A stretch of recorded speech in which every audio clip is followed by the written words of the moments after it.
안녕하세요. 아는 것입니다. 김성재입니다. 2023년 10월 셋째 주 증시 전망 및 투자 전략 말씀드리겠습니다. 먼저 지난주에 말씀드렸던 내용을 보면은 제가 하방은 아직 좀 더 열려있지만 곧 반등이 나올 것이다 라고 말씀을 드렸고, 그리고 이게 반등이 나온 다음에는 내려오는 이평선들이 저항으로 작용해서 생각만큼 반등세가 강하지는 않을 것 같다. 그래서 좀 횡보세나 아니면 꾸역꾸역 우상향하는 느낌으로 갈 것 같다는 말씀을 드렸고요. 그리고 실제 일주일간 움직임을 보면은 10월 10일까지 시장이 밀렸는데 제가 예상한 것보다는 좀 빨리 반등이 나왔고, 밀려서 2402포인트를 찍은 이후에 10월 10일부터는 반등하는 모습이고 13일날 금요일날 좀 조정을 받았습니다. 그리고 저는 이제 지난주에 저희 아임다 리딩방에서도 시장이 전쟁의 여파가 의외로 크지 않을 것이다, 버티자라는 식의 말씀을 많이 드렸었고요. 그리고 이스라엘하고 지금 하마스가 전쟁 중인데 그 전쟁이 났을 때 그 코스톨라니의 짤이 좀 생각이 났었거든요. 그리고 코스톨라니의 말대로 전쟁이 난 이후에 지금은 약간 시장이 반등하는 흐름이 나오고 있습니다. 그리고 13일에 CPI 발표도 있었는데요. 제가 뉴스들을 몇 개 캡처를 했는데 나온 내용을 요약하자면은 수치가 너무 잘 나와서 경제가 탄탄하다. 그래서 주식에는 좀 부정적인 느낌을 줬고요. 그래서 전체적으로 수요일, 목요일은 주가가 올랐지만 미장, 저희 나라 모두 금요일에는 조정을 받는 모습이 나왔고요. 그리고 그 외에 좀 이런 기사들이 있었는데 달러에 올라탄 개미 투자자들의 수익이 좋았다. 그리고 이제 금리 패러다임이 끝났으니까 주식을 줄이고 채권을 늘리자라고 나온 뉴스들이 있는데 이 뉴스들이 내용만 보면은 꽤 그럴싸하게 들리지만은 저는 또 한편으로 개미 투자자를 물량 바지로 꼬시는 기사라고 또 보거든요. 그래서 이 환율이나 채권 모두 변곡점이 될 경우에는 오히려 또 큰 피해가 발생할 수 있기 때문에 이런 기사만 보고 덜컥 매수하기보다는 추세가 좀 어느 정도 형성된 후 접근하는 것이 맞다고 보고요. 그러면 다음 주는 어떤 흐름으로 갈지 좀 고민을 해보겠는데요. 제가 시장을 판단할 때는 일단 금리가 굉장히 중요하지만 지금 경제가 탄탄한가? 이 부분을 굉장히 중요하게 보거든요. 그리고 금리 인상은 주식에 악재가 분명하지만 경제가 금리 이상의 실적을 내주고 그리고 시장이 버텨주면은 저는 주식이 올라간다는 관점을 가지고 있거든요. 그리고 실제로 금리 인상기에도 주식이 상승한 사례는 굉장히 많습니다. 제가 그래서 오늘은 다른 경제 지표보다는 경기 선행지수를 가지고 왔는데요. 경기 선행지수 같은 경우는 일반적으로 6개월 정도 선행한다고 하거든요. 근데 지금 보시게 되면 미국은 점차 하락하다가 이제 횡보세의 느낌을 받고 그리고 우리나라 같은 경우는 지금 올라가는 흐름이거든요.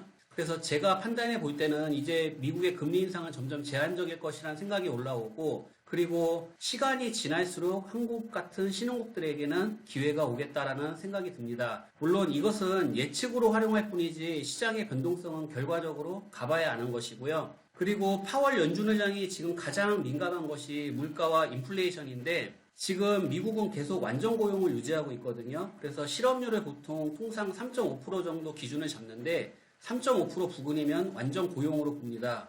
근데 지금 실업률이 3.8%고요. 그리고 이것을 좀 민감하게 보는 이유가 취직 후에는 급여가 내려가기보다는 시간이 흐를수록 급여는 올라가고 그리고 급여가 풍족할 경우에는 아무래도 돈을 많이 쓰기 때문에 인플레이션 측면에서는 완전 고용을 좀 부담스럽게 판단합니다. 그래서 경제지표나 상단의 뉴스들을 좀 인용해서 보면은 예상보다 지금 경제가 탄탄하다고 판단할 수 있고요. 이런 상황이다 보니 금리 인상에 대한 공포는 계속 가져갈 수밖에 없습니다. 그리고 OECD 경기선행지수와 한국의 경상수지도 지금 턴어라운드 중이거든요. 그래서 저는 일단은 지금 주식시장을 우상향의 관점에서 보고 있습니다.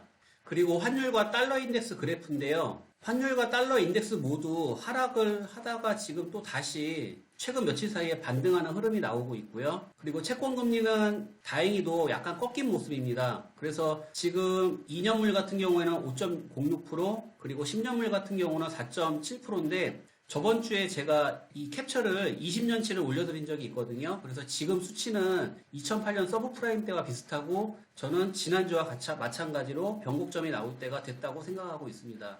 그리고 세계적으로 지금 두 곳에서 전쟁 중인데요. 이러다 보니 유가도 보게 됩니다. 지금 유가가 좀 안정되나 싶더니만 이스라엘 전쟁이 터지면서 최근 며칠 사이에 다시 올라가는 흐름이 나오고 있고, 다만 제가 판단해 볼 때는 유가가 계속 상승해서 경기 침체까지 이어질 경우에는 산유국도 좋을 것이 없거든요. 그래서 저는 어느 선에서는 유가가 조절되지 않을까 예상하고 있고요. 그리고 이스라엘 증시 캡처인데요. 지금 이스라엘 증시도 보시게 되면은 우상향 추세를 잘 유지하고 있다가 전쟁 이후에 급락이 나왔고, 지금은 아일랜드 갭을 만들면서 하락세가 멈췄습니다. 그리고 주식시장의 역사를 보면은 전쟁이 발발한 시점부터는 오히려 반등돼서 올라갈 때가 많거든요. 그래서 저도 지금 이 부분을 좀 주시해서 보고 있고요. 그래서 제가 생각하는 다음 주의 시나리오는 S&P 500과 같이 설명을 드리겠습니다. 제가 여기 4,300짜리의 붉은 선으로 굵게 선에 그어놨는데요. 현재 힙소가 형성됐지만 빠르게 회복하는 모습이 나왔고, 그리고 이 추세를 큰 흐름에서 보면은 아직까지는 우상향 추세가 유지 중이거든요. 단 4,200포인트짜리가 밀린다면은 시나리오를 다시 짜고, 그 다음에 시장에서는 공포 구간으로 인식을 할 것이고 위험할 수 있겠지만, 지금은 시장이 흔들릴지라도 우상향으로 꾸역꾸역 올라갈 거라고 보고 있고요. 그리고 지금 전쟁이나 유가, 금리, 경제지표 어느 것 하나 주식시장에 좋을 게 없거든요. 당연히 공포가 클 수밖에 없습니다. 하지만 주식시장에서는 의외로 공포가 가장 클 때 시장이 반등되는 적이 많았고, 그리고 경제가 탄탄함을 감안하면은 그래도 우상향이 유지될 것이라고 판단을 하고 있고, S&P 500이나 우리나라 코스피 코스닥의 지수들의 위치를 봐도 상당한 저평가 구간이기 때문에 저는 지금은 오히려 포기하기보다는 기회라고 말씀을 드리고 싶습니다. 지금 시장이 너무나 힘든데요. 잘 이겨내시고 저는 다음 주에 증시 전망 및 투자 전략 영상으로 찾아뵙겠습니다. 감사합니다.